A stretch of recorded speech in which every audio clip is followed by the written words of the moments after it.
everybody. This is Wake Up Call, the podcast. I'm your host, Christina Previtt, and this is in another edition of the #FemDoctor series. And joining me today is Jessica Borushok, Ph.D., who's a psychologist in California.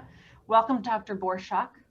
Thank you so much. I'm so excited to be here and chat with you today. Likewise, I'm so excited to see you because we had some snafus with the scheduling. So I'm glad that you stuck with me, and here we are. Also, I want to tell everybody in the beginning that if you want to check out Dr. Borushok on Instagram, I highly recommend you do that. You can find her at Busy Mind Psychologist on Instagram. And I love what you're doing with your Instagram page because you've got a lot of fun stuff, but really informational, good stuff that people really need to know just about mental health and health in general. So thank you for that. I appreciate that a lot. And occasional cute puppy photos of my husky. Yes, because who doesn't like that? Baby pictures and animal pictures you can't go wrong with, right? Yep, and mental health tips. You got it all. Yeah. And it must be interesting right now to be a psychologist or a mental health professional because of COVID that we've been dealing with for the past year. Have you seen different things trending as a result of COVID? Absolutely. I was actually just talking about this with colleagues the other day that we've seen a rise in folks struggling with health anxiety or what's called illness anxiety disorder, which is a preoccupation and a fear of having health conditions. And a lot of my folks who are dealing with just kind of generalized anxiety, as soon as the pandemic hit, found themselves becoming overly anxious, researching everything, becoming really afraid of COVID. And I think part of that is because there's so much uncertainty that a lot of folks who already struggle with how uncertain and how out of control a lot of things are in our life. This is the perfect example, unfortunately, in which to kind of practice those skills. But it's been a very interesting opportunity for me because I primarily work with folks dealing with anxiety, stress, and burnout, as well as coping with health conditions. So I have seen a huge rise in people dealing not only with health concerns, but also burnout. Yeah, with respect to COVID, because I'm a divorce lawyer and lawyering is a very stressful field, and there's a lot of lawyers that have burnout. So, did COVID just kind of exacerbate that? It did. What happened? So, first of all, people are working from home a lot more, which on the outside seems like a really wonderful thing. I know we've all fantasized. I've been working from home for a while, even before COVID, but I know a lot of people fantasize about getting to work from home and wearing sweatpants. But one of the difficulties is there is no transition, there's no barrier between or boundary between work life and home life. And so as people are trying to navigate this, and let's not even consider the fact that some of them have young children at home that they're somehow supposed to be able to watch and keep alive while doing their jobs, that there's a huge adjustment period, and people deal with it in one of two ways. Some folks develop some strategies for the long term. They're able to acknowledge, hey, I can only focus what's in my control right now, and they are able to flexibly adapt to the changes. People who are experiencing burnout, I've noticed, are ones who have struggled with kind of understanding that this is a chronic situation that we're in. So I've actually noticed 3 different phases with each kind of serious lockdown or increase in case numbers, that people have been kind of white knuckling it for a while, like, all right, I just got to get through this part and then everything will go back to normal. And as soon as we get information that no, this is still a problem, people are still getting together when they're not supposed to, rates are increasing again, that there's this sense of hopelessness that they experience, or helplessness, and it really starts leading to a lot of people experiencing burnout. Yeah, that's interesting that you say that. I've noticed that there are a lot of people, and I think I did this to some degree too, because none of us knew that this was going to turn into what it did. You kind of do just wait, okay, this is going to pass. I just have to get through this, and then everything's going to go right back to the way it was. And then it really just never did. Yeah.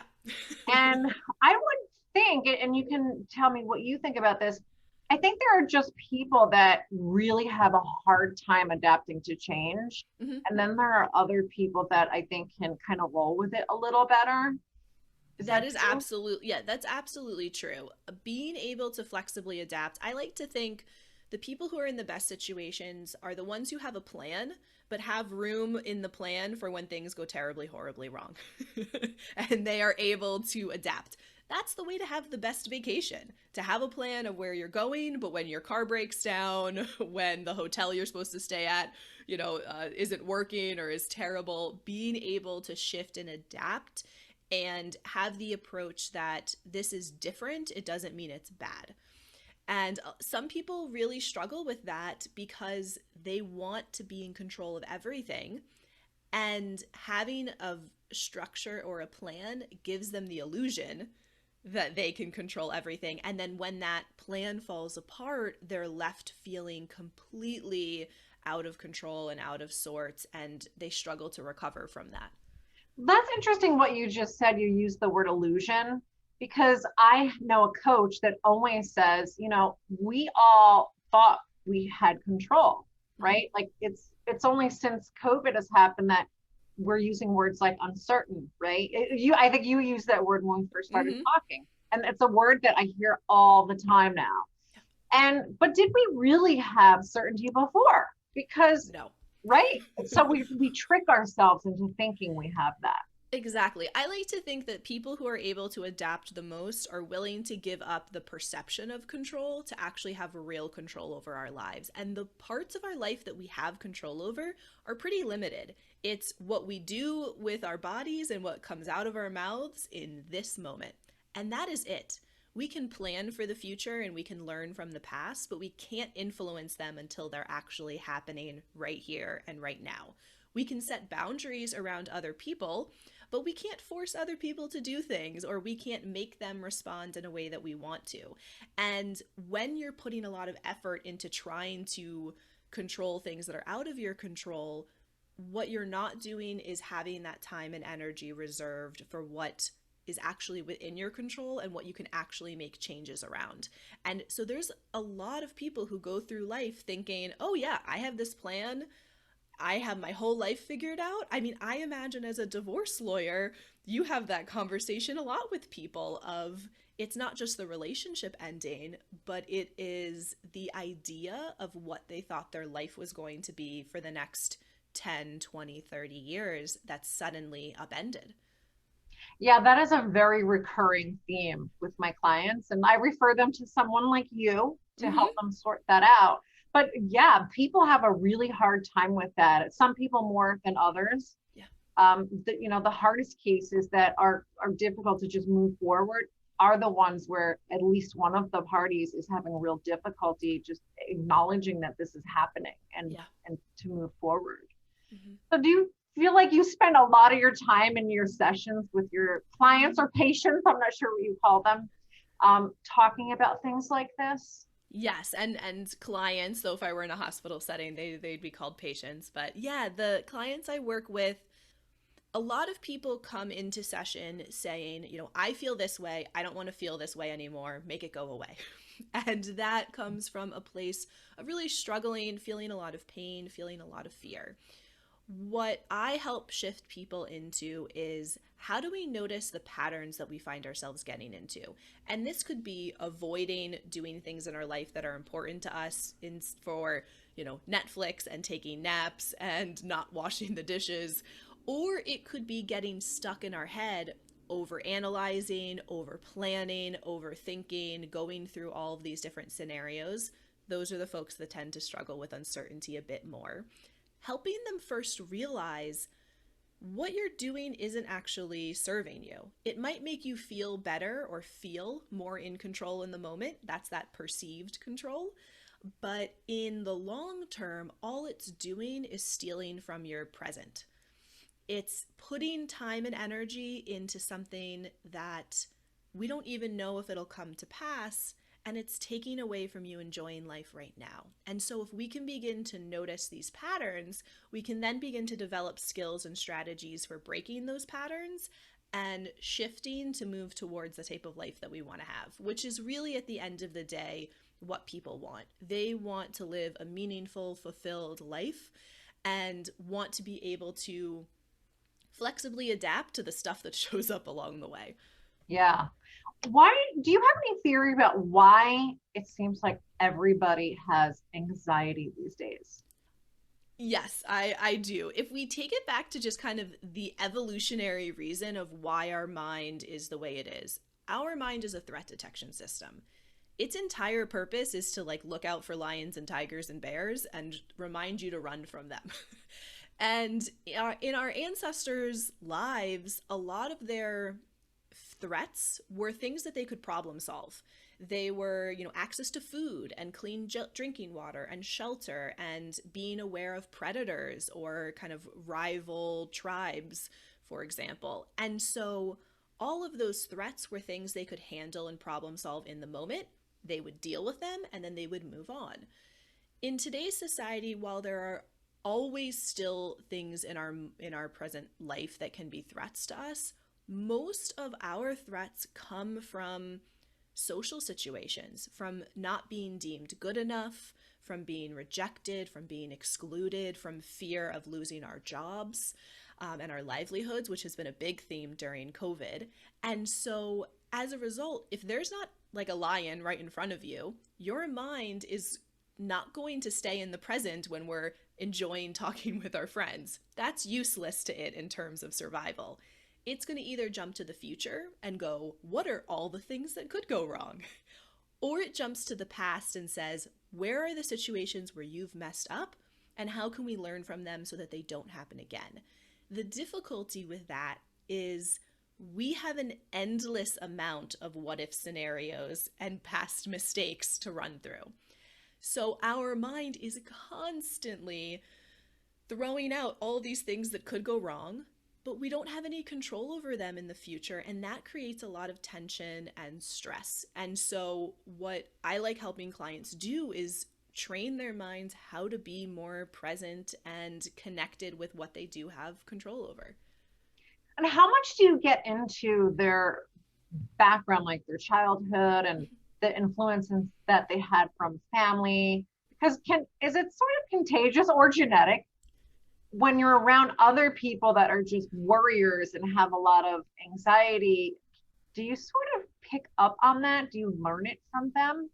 You absolutely can. So, most mental health conditions are a little bit genetic and a little bit environment. They're kind of a bit of nature and nurture, and it varies to what degree based on what someone's dealing with. But anxiety, we can inherit that to a degree, so be at a higher risk of having troubles with anxiety.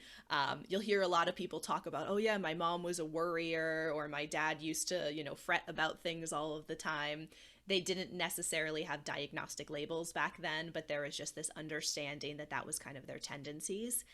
And then if you grow up in an environment where someone's constantly worrying, where you are the focus of that worry, and you hear the ways that they start thinking or the things that they begin to think about, I have a lot of clients who come to therapy now because they've started to notice their kids doing a lot of things that they're doing, and it freaks them out because they don't want their children to suffer the same way that they have. And so they're now willing to learn a new way forward so that they can set a better precedent for their kids. Yeah, I was actually just going to ask that question. I think you just answered it though. Is do you find sometimes the parents will then try to focus on fixing their child when really what they need to do is just fix the behavior that you're modeling for them? Yeah, my standpoint in therapy is there's only one person that we can influence, and that is ourselves. So if we want to help our children have a more nurturing environment or learn different types of skills, we lead through example. We can set certain boundaries, we can learn to have certain conversations, and the most important thing is for them to see you not only thriving, but trying. Because a lot of times parents think they have to be perfect or they have to never have any problems. And that doesn't really teach kids how to live a good life. But if you can begin to model, okay, I'm worried about this, but this is how I'm handling it, not only are you showing them it's okay to not be okay sometimes, but you're giving them the tools for how to deal with it. So that is a really good segue into a question that I just thought of Yeah. because of what you're talking about. What would you tell someone who's going through a divorce and they're trying really hard to sort of insulate their children from that? Mhm. It definitely depends on the age of the children. So I would say at the onset that kids are not dumb. Kids are actually way more sensitive to nonverbal cues, to the kind of emotional temperature in the room than adults. Because adults have all of these thoughts and things in their head getting in the way, where kids are more prone to learning through simply watching and understanding how other people behave. So the first thing is not pretending that everything is okay, because that is going to be extremely confusing to children that are picking up on some of the tension. And then the main points are making sure that you're not overly sharing with your kids about the divorce, particularly oversharing about what the other person may have done or your opinions or thoughts about the other person. Because even if you want to be done with the person you're divorcing, that is your child's parent. And not only will you have to deal with them at least until they're 18, your kids turn 18, but they still have the opportunity to have a good relationship with that person. Someone might not be a great husband or wife, but that doesn't mean they can't have the opportunity to be a good parent.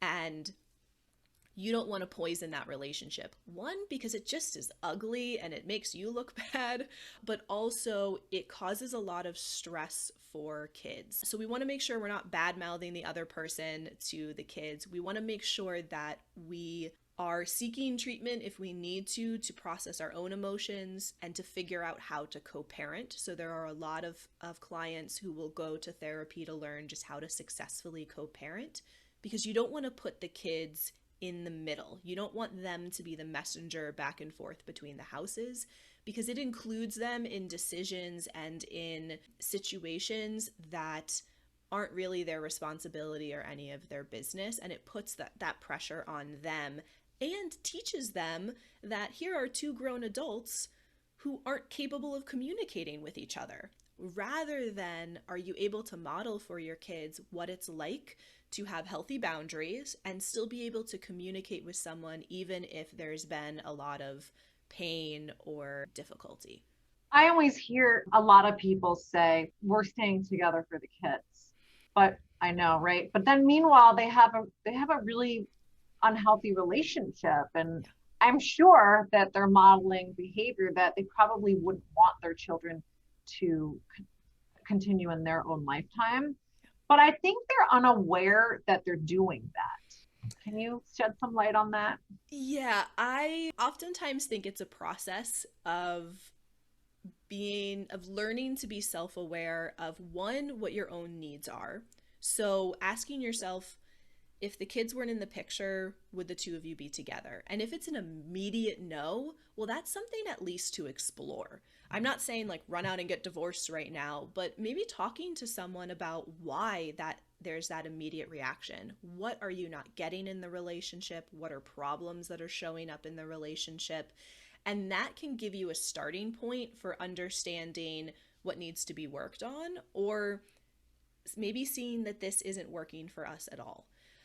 And when we think about staying together for children, there's often this idea of, well, I don't want them to come from a divorced household. I want them to have this beautiful image of a whole family, whatever that means.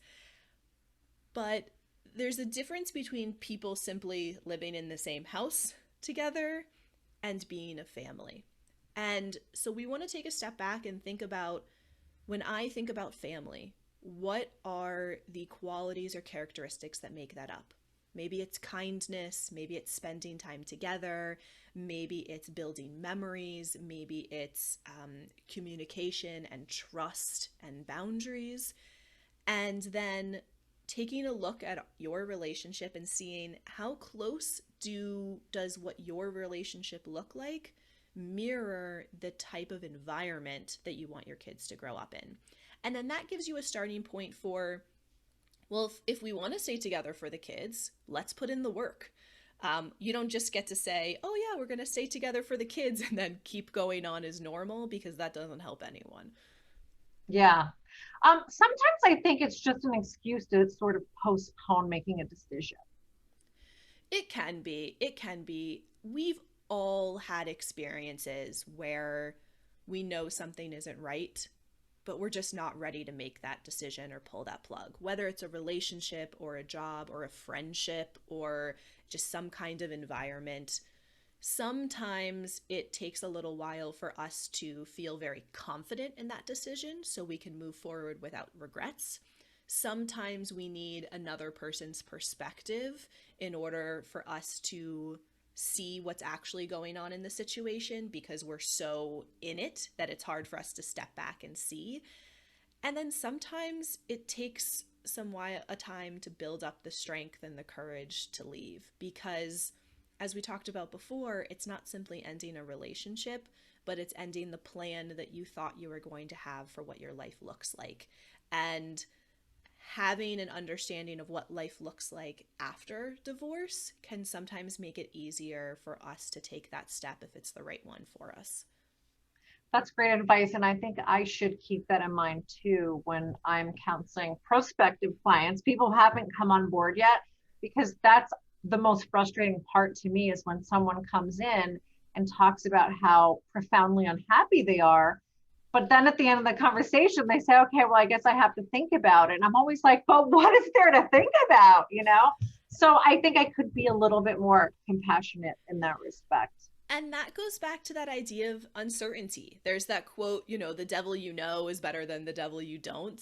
There, as long as we are physically safe, um, there it can be sometimes easy to stay in a situation that's not great, but that you know what to expect, than to go out into the world on your own and have no idea what you're going to encounter.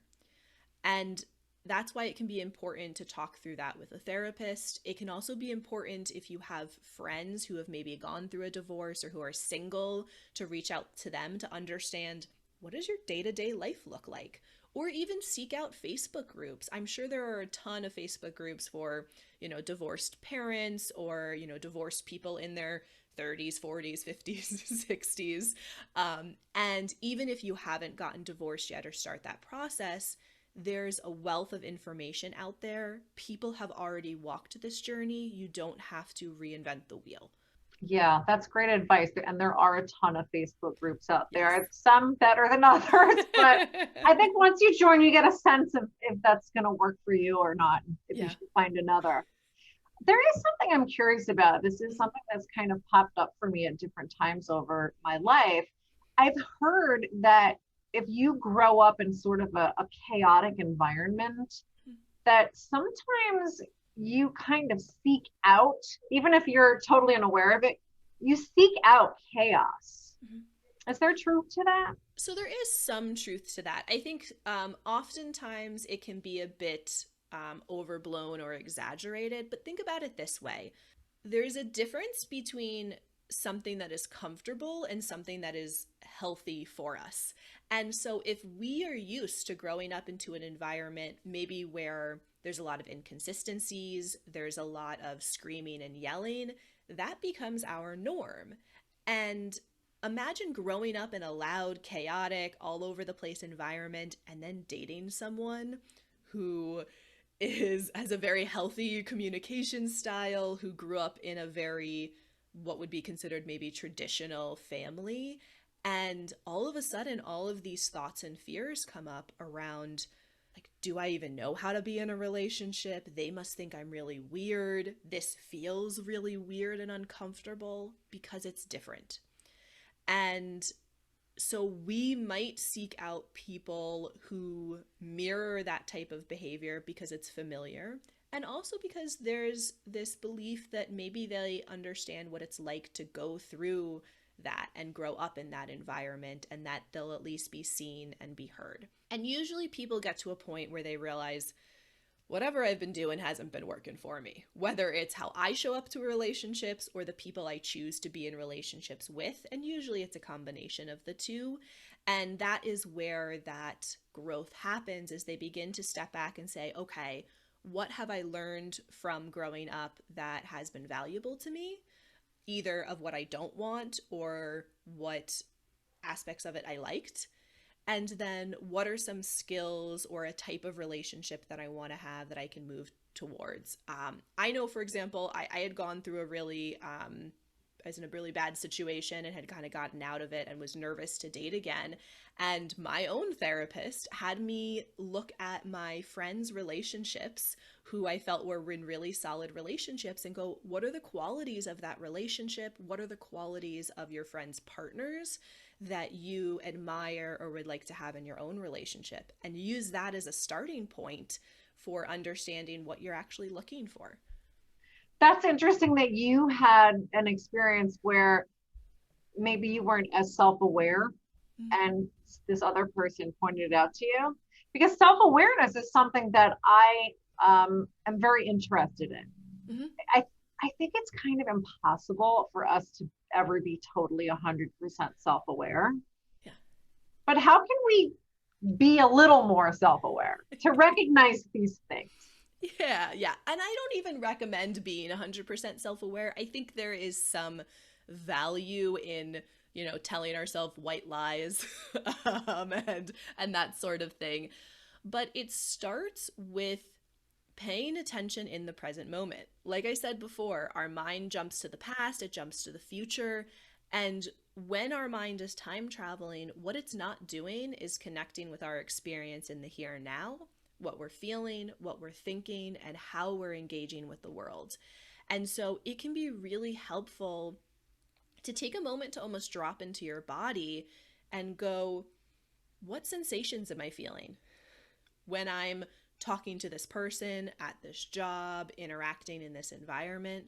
What kind of thoughts do I tell myself on a regular basis? What are the situations that I find myself leaning away from or avoiding? A good way to check in around this is asking yourself, what are some things that are really important to you that you want to do more of? And then reflecting on, when you're supposed to do those things, what do you find yourself doing instead? And that can give you some awareness into those patterns.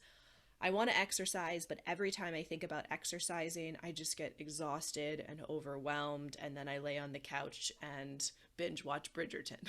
Yeah, I think everyone's had at least one day like that.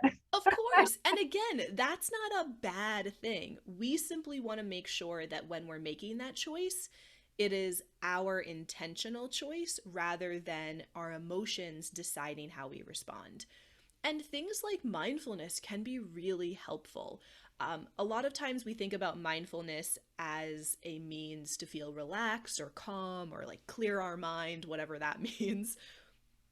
But really, the purpose of mindfulness is to drop down into your experience and become an observer of your thoughts, feelings, memories, sensations, being able to intentionally change our focus. So, noticing when our mind has gone to the past, catching that and bringing it back to the present. And so, by doing things as simple as a breathing exercise or a body scan, you can begin to tune into your body a little bit. And there are a ton of apps. Like, I'm a huge fan of Headspace, but there are like a billion apps out there and YouTube Yeah. channels and things like that to teach you how to begin practicing. Yeah. I'm hearing a lot of things from you that are sort of reminiscent of the book The Power of Now by Eckhart Tolle. Have you read that? So I actually haven't. I believe it might even be on my bookshelf right now of one to read. But I know from my understanding of a lot of his work is that he does talk a lot about being connected. I mean, the power of now, the power of being connected with this moment, of being connected with who you are and who you want to be. And that can be a very scary experience for a lot of people to know themselves, because Yeah. they're undoubtedly going to experience faults, which is normal. We're imperfect. But if we have spent our whole life wanting to be perfect or believing certain things about who we are, and then our reality is different than that, it can be really uncomfortable and even painful to go through that self exploration. So do you have a specialty? Is there a certain kind of client that you sort of specialize in? Yeah, so I mean, I call myself the busy mind psychologist. I work with folks with busy minds. I work with the overwhelmed high achiever, the productive procrastinators, the recovering perfectionists, and the self-proclaimed, control freaks. The folks who spend a lot of time in their mind over analyzing, over planning, trying to figure out the best way forward because they're struggling with the idea of uncertainty. And I really love helping them learn how to be more present, how to sink into their own lives so that they can be in control of what their next move is and stepping into their best self. I think I might be all of those people that you just described. So, so you do telehealth, you're in California, but do you have to treat only people in California or can you treat other people outside California? So, unfortunately, the way psychology works is licensures are by state. So, currently, I am licensed in California, and then I'm also licensed in Ontario, Canada, because I used to live near Toronto for a couple of years.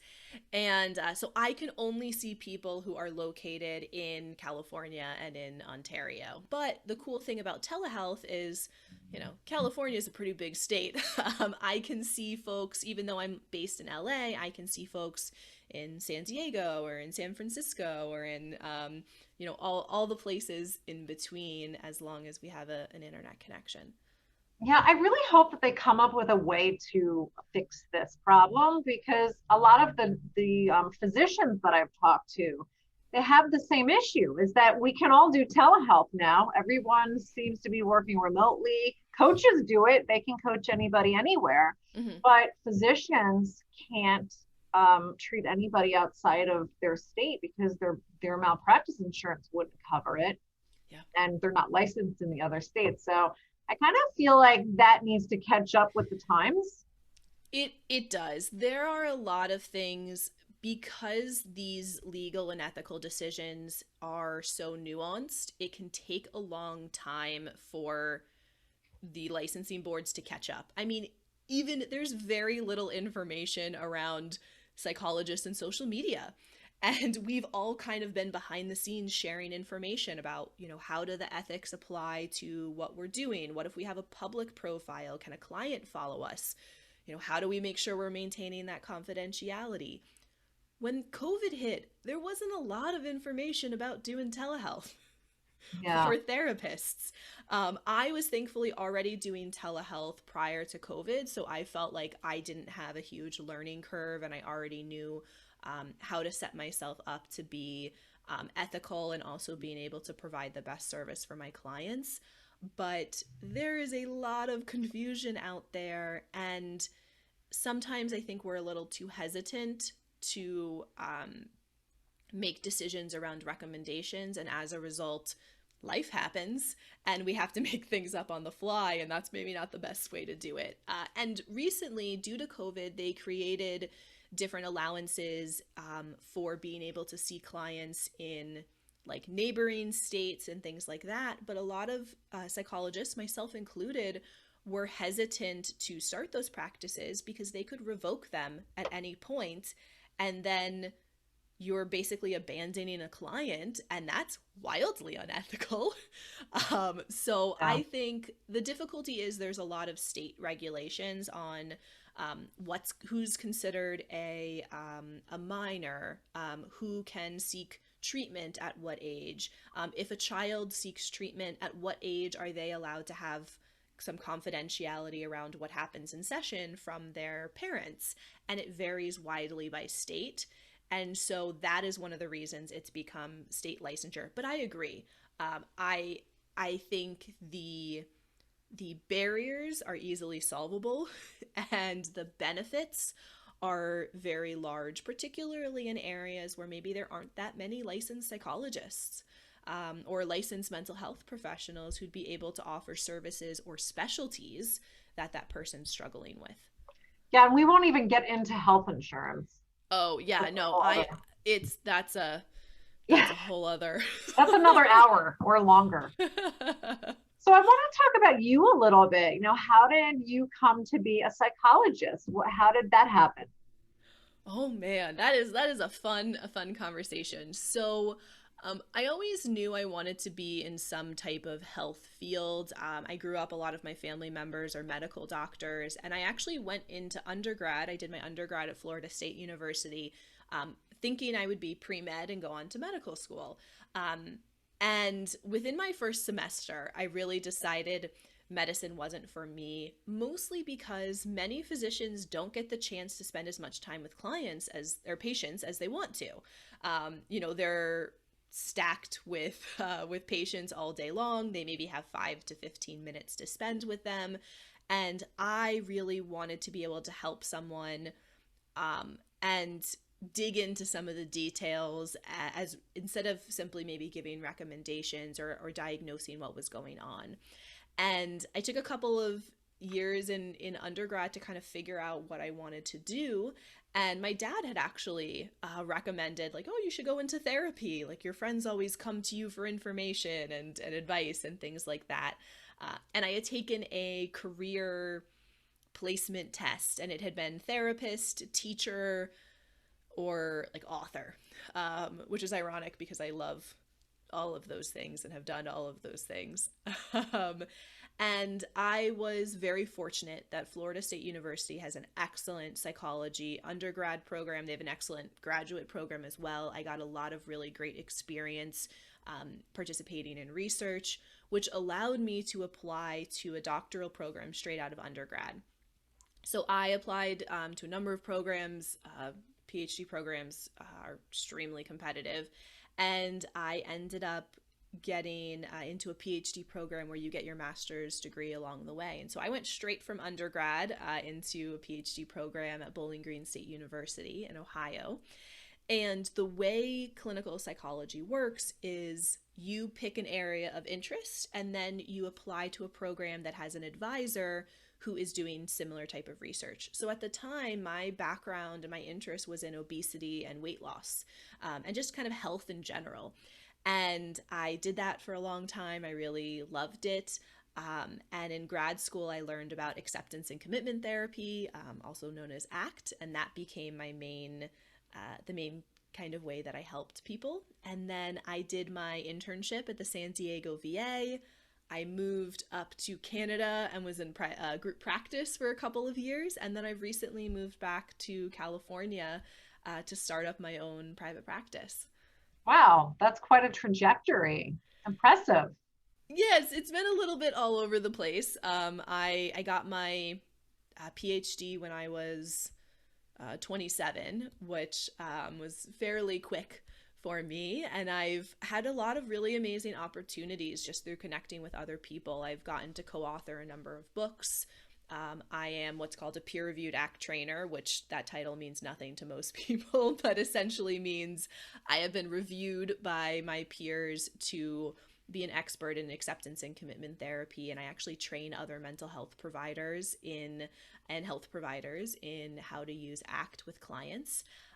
And within the last kind of 2 years, I've become really interested in how mental health is portrayed in the media and on social media. And that's what started me on my Instagram account.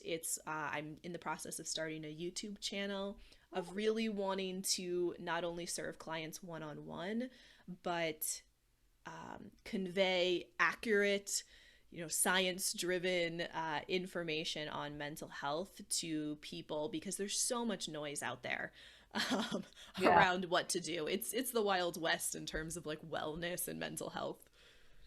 it is. I'm curious though, how did you select, why were you interested in obesity? Mhm. I have I prior to going into psychology, a when I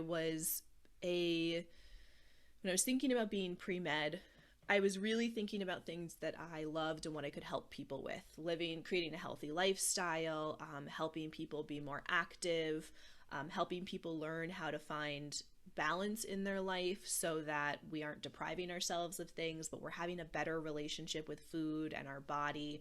Things that now are maybe called intuitive eating, but strategies for helping people thrive.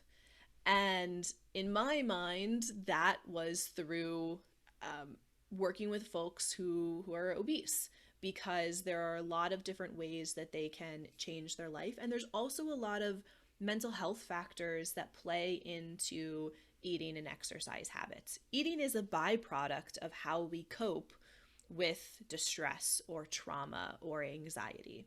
And so it gave me the opportunity to kind of like dabble in a lot of different things and explore a person as their whole self, rather than breaking it down into a specific diagnosis or a specific condition.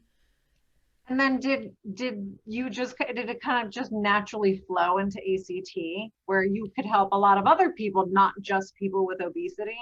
Yeah, so ACT has a really strong background in health psychology. So there's a ton of research on using ACT with chronic pain. And then there's a couple of researchers doing really excellent work on ACT for weight loss. And that's kind of how I got into it. And then the cool thing about ACT is it is what's called a transdiagnostic model, which essentially means that it is not a treatment for a specific diagnosis. It teaches an approach. It teaches an approach to our mind, an approach to how to look at our experience and work towards, and evaluate how something's working in a given moment, and really helping people see patterns, learn how to come in contact with their full experience, even things that are painful or scary or anxiety provoking, so that they can move forward towards the type of life that they want to have. And that was the message I really loved. I loved that it wasn't like, let's get rid of your anxiety, and then you're kind of just left like, and what now? Yeah. But it took that process of, let's figure out what's not working for you, and then help move towards what is working for you, so that you can thrive in your life, so that you can move towards the things that matter most to you. And that really connected with my desire to help someone not only, maybe it's lose weight or have a better relationship with their body or be more physically active, but for the purpose of having maybe a better life. And So, those and two that, things really blended beautifully. yeah, I like it. And it makes people sound less crazy too. Yeah, it takes the idea that, like, I don't believe that there are broken people. I think some people are stuck in patterns that are no longer serving them, but that served a purpose in the past. And I think that can be really hard for us to acknowledge sometimes, that sometimes the things that we do that we don't like is serving us in some way, or did serve us in the past. People develop certain communication styles because they maybe needed to be really quiet or needed to be really bold in order to survive in the environment that they were in.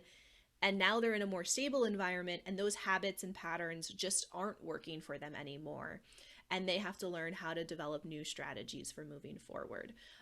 There is a huge overlap between sexual trauma and obesity, which makes perfect sense. One of the ways that, one, we cope with eating food, and there is this kind of subconscious idea that if we make ourselves unattractive, that people won't focus on us. So you'll see, for example, a lot of people, when they're starting to lose weight or maybe getting stronger and fitter, that some of these old anxieties and fears and traumas start bothering them more frequently, because people are commenting, even in a positive way, on the transformation that's happening. And that attention, even though it's well-meaning, can be very triggering.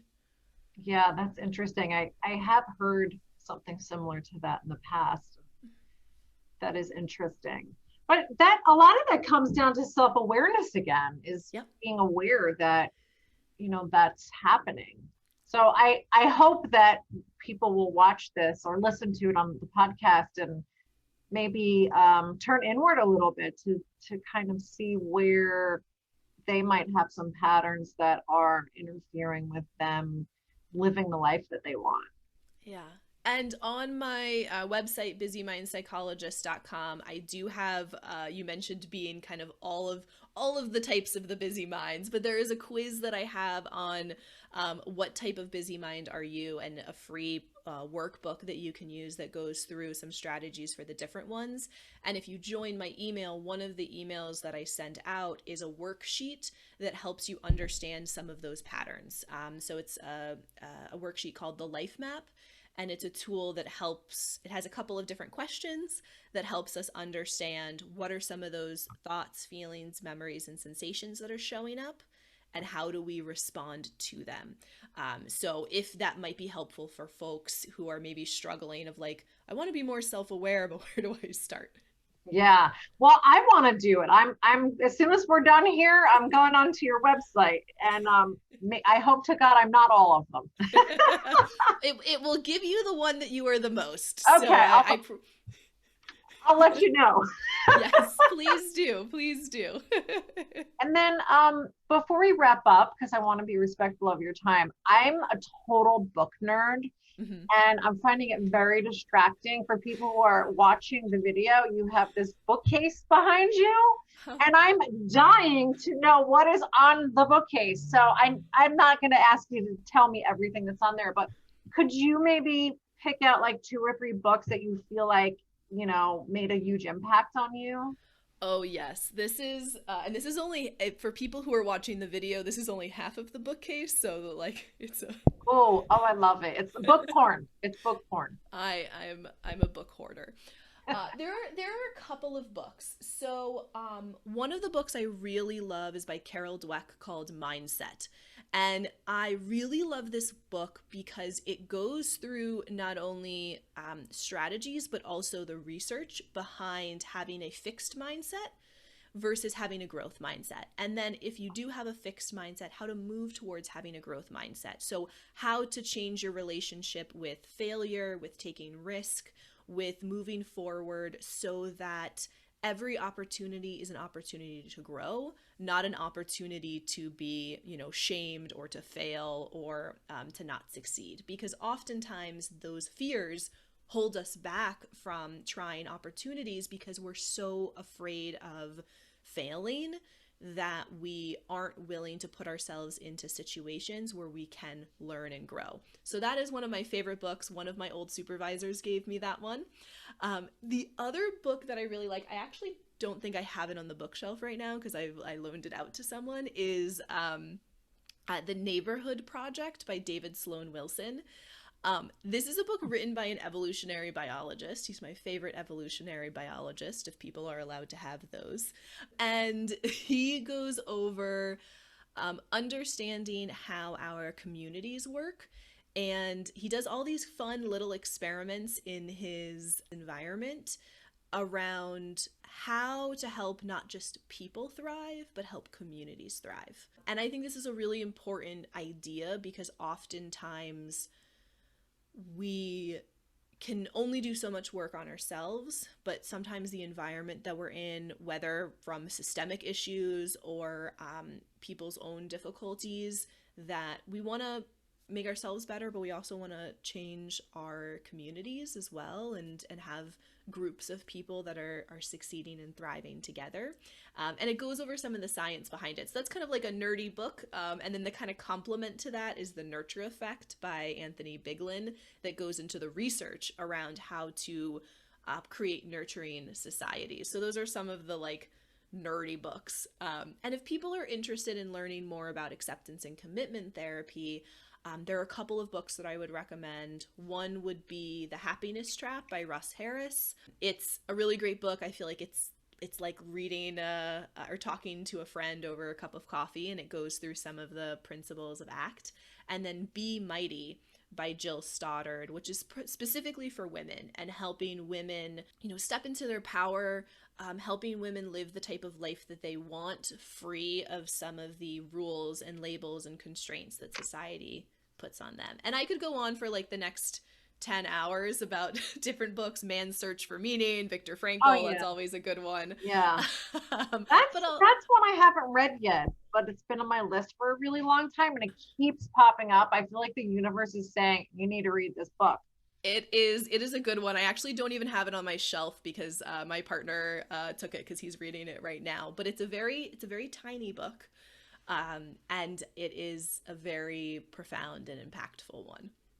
Yeah, thank you. I'm so excited. I can't wait to get all these books. I have read Mindset, Mhm. and it sort of reminds me of Who Moved My Cheese or Who Moved the Cheese. Have you seen I've that? I've heard of that before, but I haven't read it. It's super short, and from what I understand, it circulates a lot in the sales community because I don't know, it teaches like business people to, Yeah.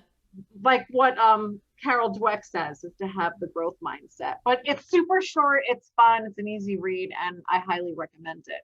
Yeah, absolutely. I'm all about the book recommendations. To be completely honest, some of the books I haven't read yet. I have a problem of getting excited about book recommendations and then I do buying too, them. and there is a Japanese word for that. Starts with a T, I forget the word. I've heard of that. I've heard of that, and I remember reading it and going, "Yes, I relate to that." Yes, I know, because your bookshelf looks puny next to my bookshelf, which is a little embarrassing. Well, so the funny thing is, I have not since 2012 bought any paperback fiction books.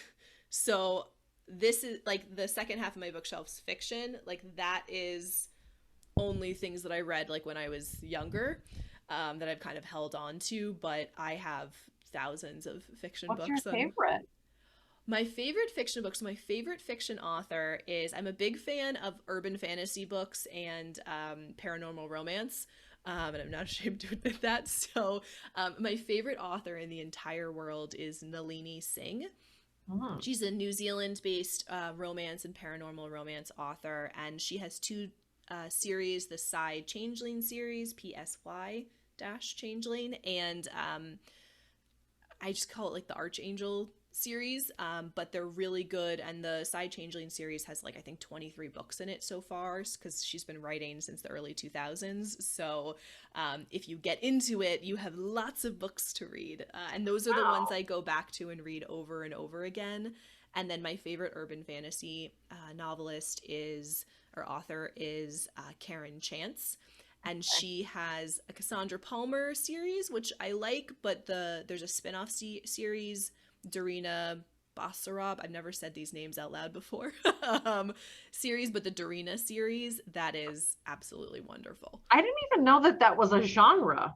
Paranormal romance? Is Romance, that what you yeah. So like think about um there's there's like a young adult, like, so Twilight would be like the young adult version of that, but paranormal romance is romance that includes some type of kind of paranormal, so vampires, werewolves, magic, witches, fae, all of that kind of stuff. Okay.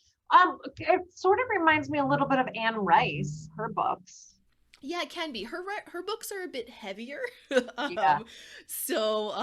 These are not Interview with a Vampire, so I'm Yeah. just She also has a wolf series. Can't remember the name of it. I read the first one and it was really good. And it's yeah. a whole series. And then she's got some other series about witches. Hmm. She's really a very talented writer. Yeah, and those ones might be very kind of urban fantasy. So urban fantasy is essentially, not to go too much on a tangent, but um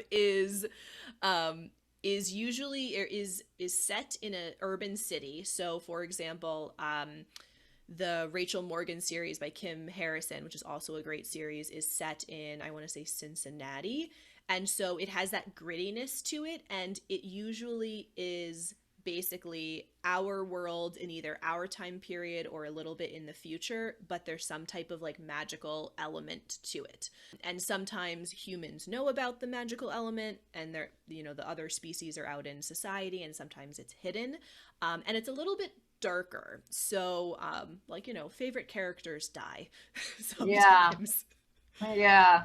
Well, maybe you will be inspired to read another fiction book after this. Uh-huh, absolutely. Well, I'm actually writing a fiction book. That's one of Oh, my bucket list items. So it will probably never see the light of day, but it's for my own self-development and growth. is it urban fantasy?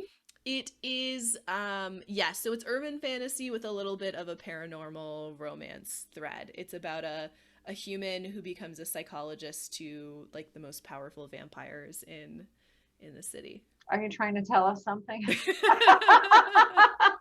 I will plead the fifth on that one. I hope that you finish your book. Thank you. Thank you. I'll I read it. appreciate I'll read it. it. All right, so let's end with you reminding us how we can find you. I know you're on Instagram at Busy Mind Psychologist, but do you have a website? Yes, so busymindpsychologist.com. I keep it nice and easy. Everything's Busy Mind Psychologist. And then I just started a YouTube channel. I literally, at the time of this recording, do not have any videos up, but I will in the beginning of April, whenever you're watching this. And that will be Busy Mind Psychologist as well. Awesome. So, yeah. Well, I'll send you this video, and hopefully, if you would like to, you can post it. Absolutely, absolutely. And if anyone ever has any questions, please feel free, send me a DM. It's the easiest way to kind of get in touch with me. And if you're interested in working with me in therapy and you're based in California, you can go to the therapy tab at busymindpsychologist.com and schedule a free consultation. Awesome. Thank you so much, Dr. Borushok.